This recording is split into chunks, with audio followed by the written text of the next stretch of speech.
So, okay guys. So, continue tayo sa discussion pa rin sa double reinforced beam. So, sa last na video is pinakita ko yung paano mag-analyze ng double reinforced beam, no? So, this time is, ano yung magiging first assumption mo para makaproceed ka in analysis in double reinforced beam, no? Kasi hindi ka diretso maka-analyze ng double reinforced beam, no? So, pinaka-honest, kailangan mong mag-assume, then pagkatapos is kailangan mong i-verify yung assumption mo. So, yung first assumption na ginagawa is all steel yields. So, ibig sabihin, yung tension steel, yung tension bars, tsaka yung compression bars,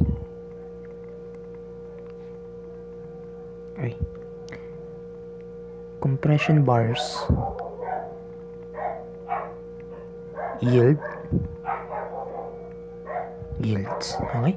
So, mag-yield yung tension and compression bar. So, yung impact nun, so yung Fs must be equal to Fy, and then yung Fs prime must be equal to Fy. Okay? So, ganun pa rin yan, no? So, gawa natin ng ano to. Bali, yung i-consider na lang natin dito is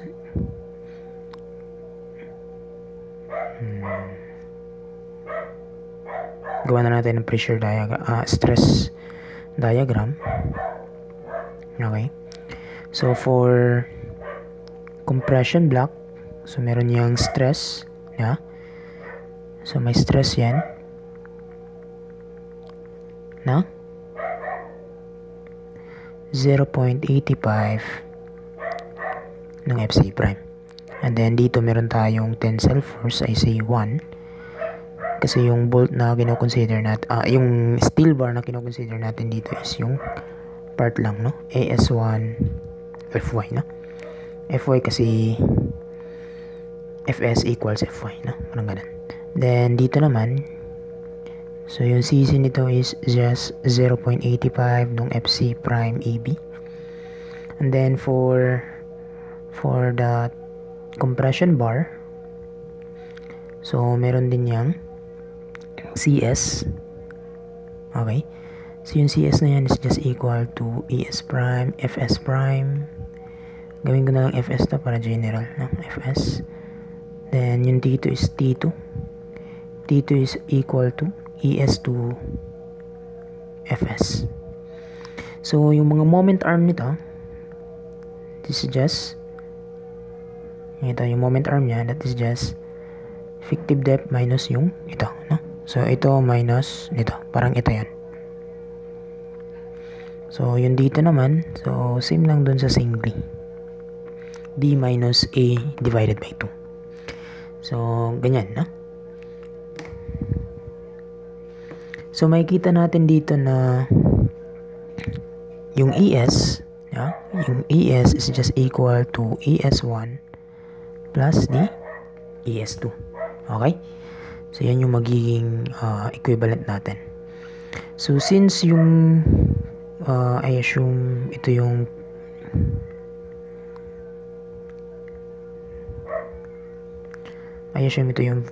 free body diagram 1 ko. Then, ito yung free body diagram 2, no? So, dito ko na lang ilagay yung ES equals ES1 plus the ES2. And considering yung free body diagram 2, yeah, makikita natin na yung T2 equal nung CS. So, this is ES2 and FS, and this one is ES prime and FS. Since alam natin na ito yung gagamitin nating value, kasi we assume nga na yung lahat ng steel nag-yields, no? So, bali ES2, then we have FY, dito din ES prime, we have Fy, therefore ES2 equals the ES prime, no? So, kung gusto nating computein yung value ng ES1, diba? Kung gusto nating computein yung value ng ES1, so ES lang minus nung ES2. or yung ES1 is just ES minus the ES prime. Okay? So now, considering naman tong free body diagram 2, diba? 1, considering yung free body diagram 1, okay? So bali yung T1 equal CC, no? Equals CC. So this is ES1 FS and this is 0.85 FC prime EB. Okay? So makompute natin yung value ng A ngayon. Okay? Makompute natin yung value ng A. So copy ko lang to.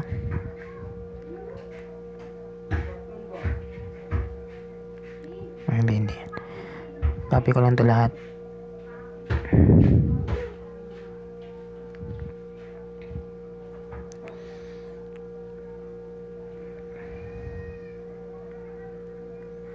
Ayan, no? So, pag i-substitute natin yung value ng ES1, that is ES minus the ES prime. Then, since yung FS equals FY, so, palit na lang natin to ng FY. Ganun din dito. Palitan na lang to natin ng FY kasi nag-yield yung steel. Okay? And we have 0.85 nung FC prime EB. So, kung gusto mong kumpitin yung A, meron kang ES, which is the total tension bar, then compression bar times FY, then you have 0.85 nung FC prime B. So, napaka-importante yung formula na to in determining kung anong case yung problem. Okay? So, anong case yung problem.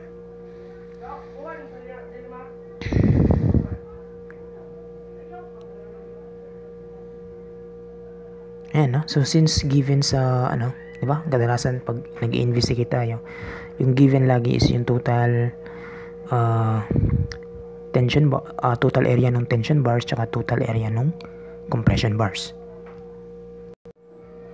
So, pagkatapos nito, pwede na natin makuha yung value ng C, which is ABC. So, C now is just A over nung beta. So, yung value ng C na yan na yung gagamitin natin para mag-verify if our assumption is correct. Okay? So, okay So, yung first assumption natin is all steel yields. So, ginagamit natin yung assumption na to, yung first assumption na to para to determine what case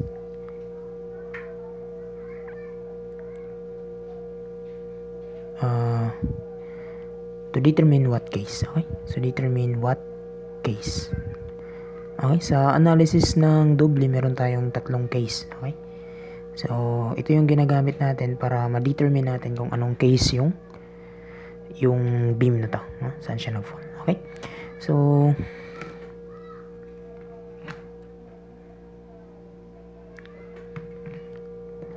kung kukunin natin yung strain diagram ng doble reinforced beam. So, bali parang ganito yung itsura. Diba? So, meron tayong sa concrete. And then, dito meron tayong sa compression bar, no? So, it's just FS prime all over the ES. Dito naman is yung sa tension bar. Meron tayong FS all over the ES. And dito yung neutral axis. So, automatic 0 yan, no? So, kung gagamitan natin ng ratio and kunin ko muna yung mga distance. Kunin ko muna yung distance. So, ito yung C. Then, ito yung location ng bar natin. So, yan yung effective depth. And then, dito yung compression bar. So, yung location niya, yan yung D prime. So, yung natira dito is C minus the D prime. And then, yung dito is D minus C. Okay? So, Base sa figure na to,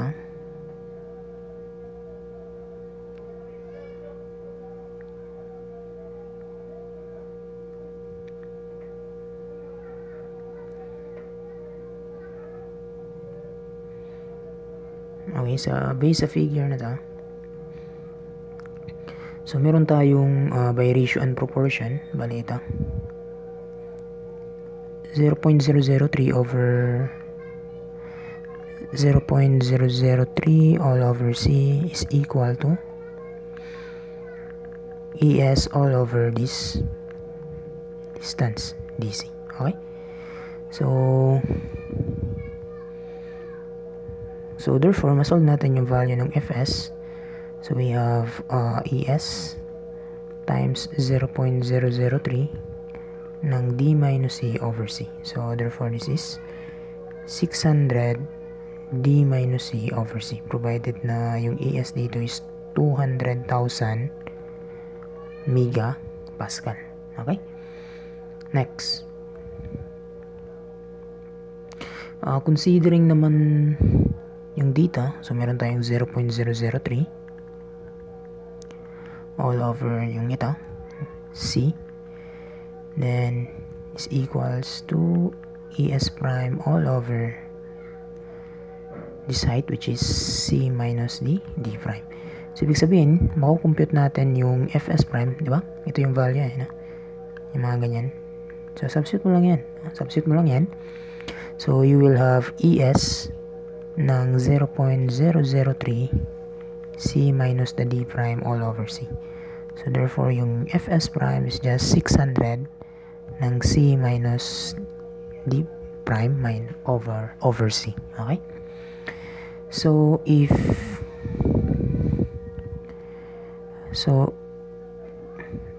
ito na yung magiging ano natin, no? So if yung Fs mo is greater than or equal nung Fy, di ba? Pag sinabi nating Fy, yan yung yielding stress. So ibig sabihin, kung lumampas siya or equal siya, so ibig sabihin nun, tension steel yields. Okay? Tension steel yields. And pag yung Fs mo is less than Fy, kasi yielding nga, no? Then yung Fs natin na nakuha is hindi umabot sa yielding stress. So ibig sabihin nun, tension steel does not yield. Okay? And then dito naman, if yung Fs prime mo is greater than or equal nung Fy, same, no? Compression steel, kasi Fs sa compression to, no? Dito tension, steel yields, di ba? Pag yung Fs prime mo is hindi umabot nung yielding stress, so ibig sabihin yung compression steel does not yield. Ganun, no? So base dito sa mga condition na to, makukuha natin yung kung anong case yung doble natin. Okay? So next na yung mga what case, ha? Okay guys?